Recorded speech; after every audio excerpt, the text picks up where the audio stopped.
The Little Red Riding Hood.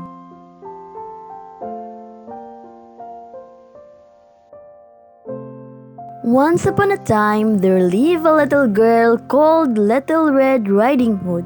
She wore a beautiful red cape that her grandma had made for her. One day, her mother said, "Come here, Little Red Riding Hood. Your grandma is not very well. I would like you to take this bread and cheese to her, but remember to stay on the path."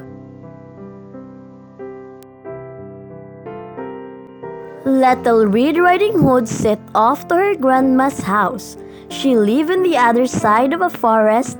As Little Red Riding Hood was going through the wood, she met a wolf. He was waiting for her to get closer and closer and closer, and then he jumped out from behind the tree. The wolf asked, "Where are you going to?" Little Red Riding Hood said, "I am going to see my grandma because she is not very well." A wolf gazed at her and said, "See these pretty flowers? Why not pick some? I am sure your grandma would love them." "What a good idea," said Little Red Riding Hood, and she skipped from the path to look for flowers for her grandma. Then the wolf ran to Grandma's house and knocked on the door. Knock, knock, knock. "Who is there?" asked Grandma. "Little Red Riding Hood," replied the wolf.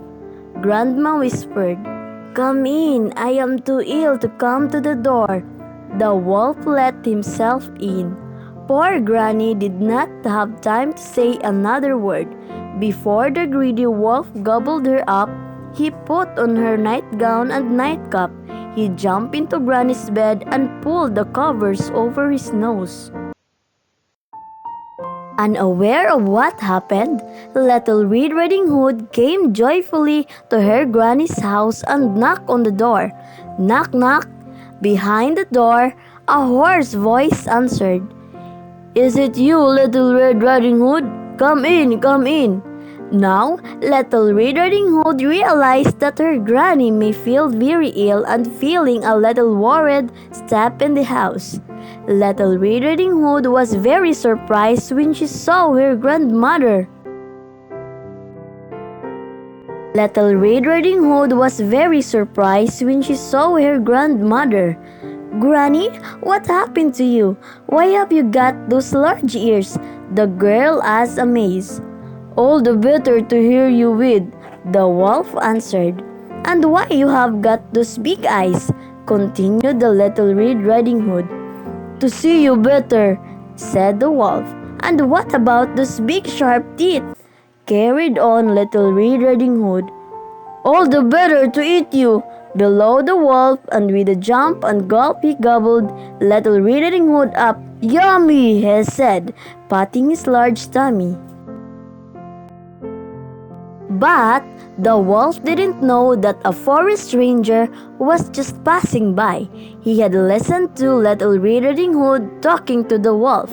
At first, he himself thought that Granny had a quiet, coarse voice, but soon he realized that something odd was happening, and he rushed into the house exactly when the wolf was patting his tummy. "You greedy wolf! Spit out what you swallowed, or you'll never see another day," the ranger shouted, surprised and frightened. The wolf immediately spat Little Red Riding Hood and her grandma out of his belly and ran out of the house.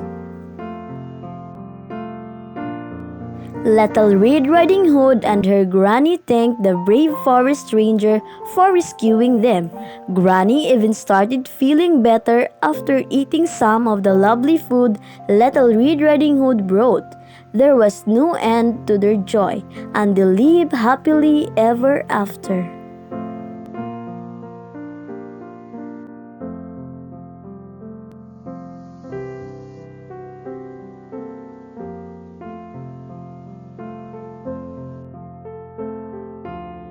This is Estrella Espinosa, BEF 3, second schedule, trying the best.